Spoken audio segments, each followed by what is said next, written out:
नमस्कार दोस्तों, स्वागत है आपका अपने चैनल लर्निंग स्टूडियो में। लर्निंग स्टूडियो में आज हम जानेंगे मध्यकाल भक्ति आंदोलन के उदय के सामाजिक सांस्कृतिक कारण। दोस्तों, किसी भी काल को अगर हम लोग पढ़ें, रीति काल हो गया, भक्ति काल हो गया या फिर आदि काल हो गया, किसी भी काल को पढ़ने से पहले उसका सामाजिक जो नियम था वो जान लेना बहुत ज़रूरी है। सामाजिक सांस्कृतिक कारण जान लेना बहुत ज़रूरी है, तभी उसके बारे में हम समझ पाएंगे और समझ पाएंगे तो अच्छी तरह से एग्ज़ाम में लिख पाएंगे। ठीक है, ऐसे ही रट्टा मार लेने से कुछ नहीं होता है। तो चलिए शुरू करते हैं इसके बारे में।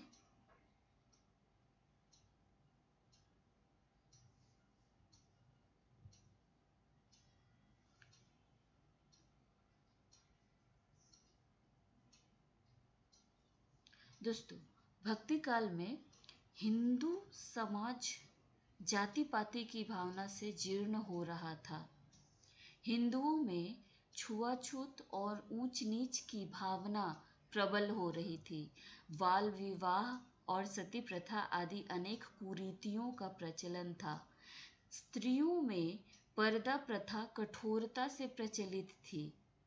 उनका घर से निकलना वर्जित था। विधवा विवाह निषेध था।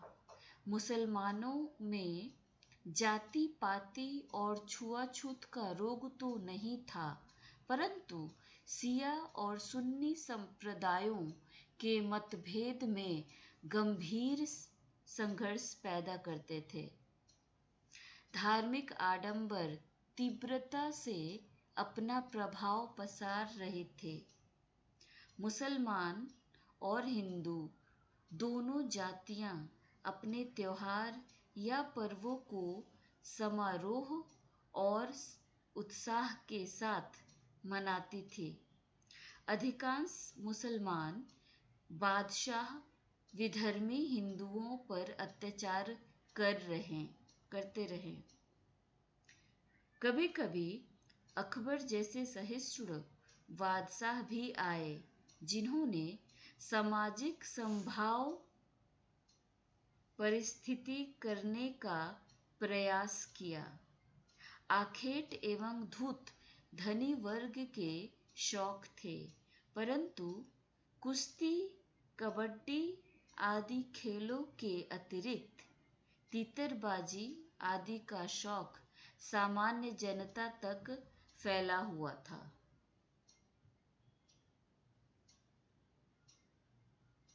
भक्ति साहित्य में भारतीय संस्कृति एवं आचार विचार पूर्ण रूप से सुरक्षित रहे। भक्ति साहित्य उच्चतम धर्म की व्याख्या करता है और उसमें उच्च कोटि के काव्य की रचना हुई। इस काव्य की आत्मा भक्ति है, इसीलिए इसको भक्ति काल ही कहते हैं, इसको भक्ति काल कहते हैं। भारतीय संस्कृति की मुख्य विशेषता है उसकी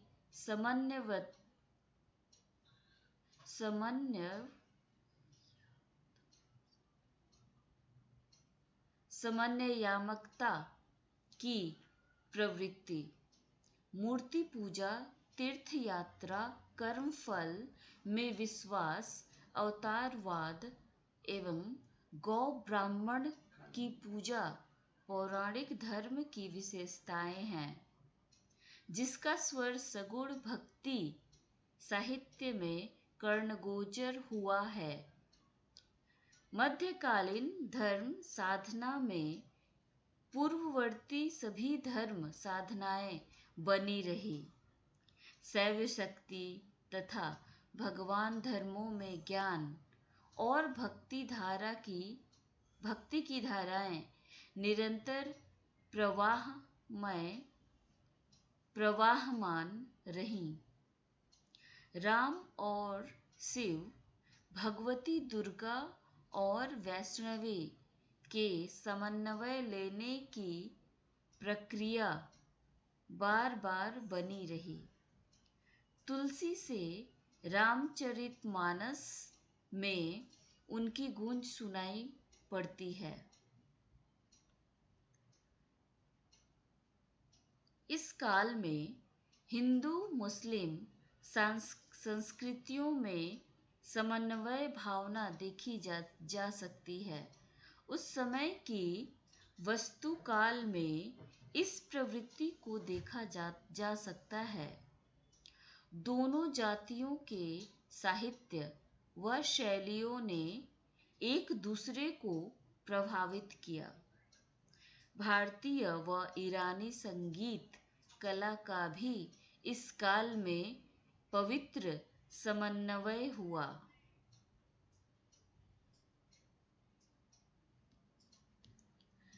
हिंदू और बौद्ध धर्मों के अनेक कुरीतियां उत्पन्न हो गई थी।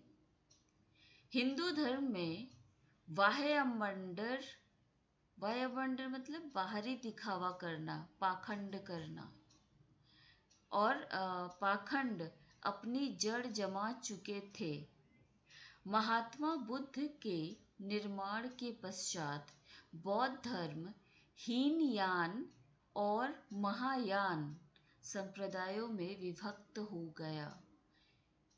कुछ समय बाद वज्रयान विकसित हुआ। बौद्ध धर्म में तंत्र मंत्र एवं वाम मार्ग ने स्थान बना लिया। वाम मार्ग की प्रतिष्ठा होने लगी और भ्रष्टाचार से जनता को भ्रमित किया जाने लगा। ऐसी स्थिति में दक्षिण में स्वामी शंकराचार्य का उदय हुआ। उन्होंने बौद्ध धर्म की त्रुटियों को जनता के सामने रखा और उनकी आलोचना की तथा वैदिक धर्म का पुनः उद्धार किया। शंकराचार्य के अद्वैतवाद के प्रभाव से रामानुजाचार्य, मध्वाचार्य आदि के द्वारा कई संप्रदायों की स्थापना हुई। समाज में भगवान विष्णु के अवतार की प्रतिष्ठा हुई।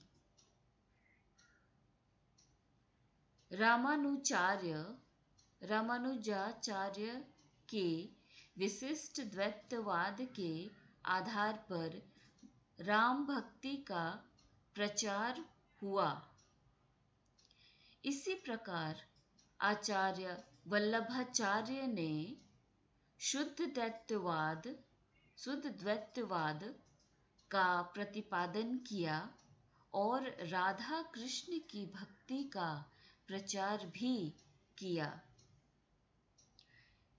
इसके साथ साथ सूफी विचारधारा का प्रचार भी समाज में बढ़ रहा था।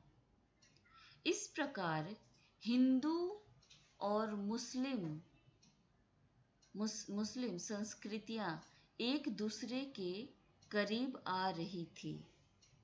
मतलब दोनों में मिलन हो रहा था। दोस्तों, ये थी जानकारी भक्ति काल के सामाजिक कारणों के बारे में, जैसे कैसे भक्ति काल का उदय हुआ। ये पृष्ठभूमि था भक्ति काल का और इसी के आधार पर आगे चलकर भक्ति काल का जो समय हुआ, भक्ति काल में जो काव्य रचनाएं हुई या फिर भक्ति काल में जो भी रचनाएं हुई, ये इन सामाजिक परिस्थितियों के कारण हुई।